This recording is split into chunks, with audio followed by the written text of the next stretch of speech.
Remember that girl you fell in love with at Eddie's Alamo bar? What was her name? Paradise? Whatever happened to her?" Reaching in his shirt pocket, Jack pulled out a photo of the brunette. Crow laughed. "You still carry that thing around?" "I'm not sure where she is, but I'll never forget that night we met. Let me ask you something. Did you ever meet someone and get the feeling that you're supposed to be with them? I mean, what about love at first sight and all that crap?" Crow shrugged. It happens. People do it in pet stores all the time. They look at the kisser on some mutt and bang! The next thing you know, they're scooping up dog dirt for the next 10 or 15 years. This is serious." "I'm being serious," Crow said. "Tell me the truth. What would you do to be with a woman like that?" "Anything." "You mean like anything?" "You heard me the first time."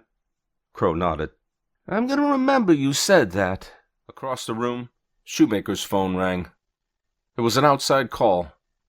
He stared suspiciously at the receiver. "You want to talk about pressure? Listen to this." He put the phone on speaker. "Hello? Edward? Hello? Don't ignore me. Don't even think about ignoring me."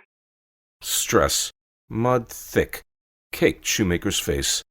"Didn't I tell you never to call me here? I'm working." "You call sleeping at a desk all day working?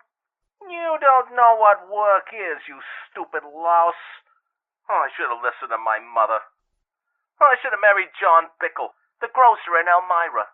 At least he has a respectable job." Shoemaker threw his hands up and shouted at his co-workers. "She's like a black hole. Every time she opens her mouth, everything gets sucked in." The telephone went eerily silent. Then, "Keep talking, Edward. Just keep talking. I'll deal with you when you get home." "That poor bastard has a heartfelt love of the tropics." Nick Crow tapped gingerly on the tabletop. "All I'm saying is that Shoemaker had some bad breaks." "What bad breaks?" "For instance, he married his wife. Maybe all he needs is a change of pace. My guess is he'd make a great bartender. Anyone who could put up with a woman like that could easily listen to the troubles of every souse that ever graced a bar stool." "Shoemaker?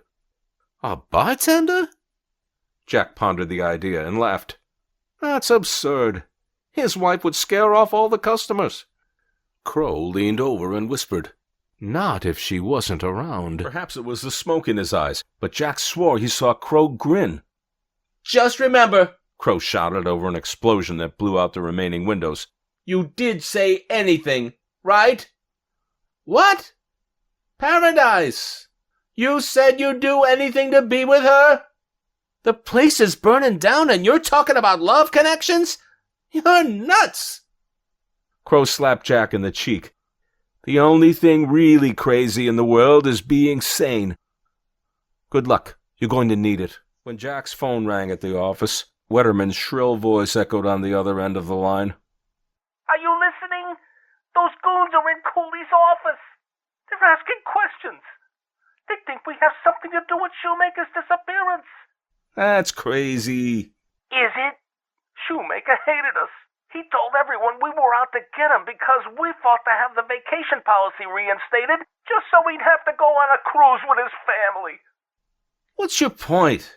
"Shoemaker left port from Baltimore. Baltimore! We were supposed to be at a ground guide seminar in Pittsburgh. Instead, we went to the shore in Maryland."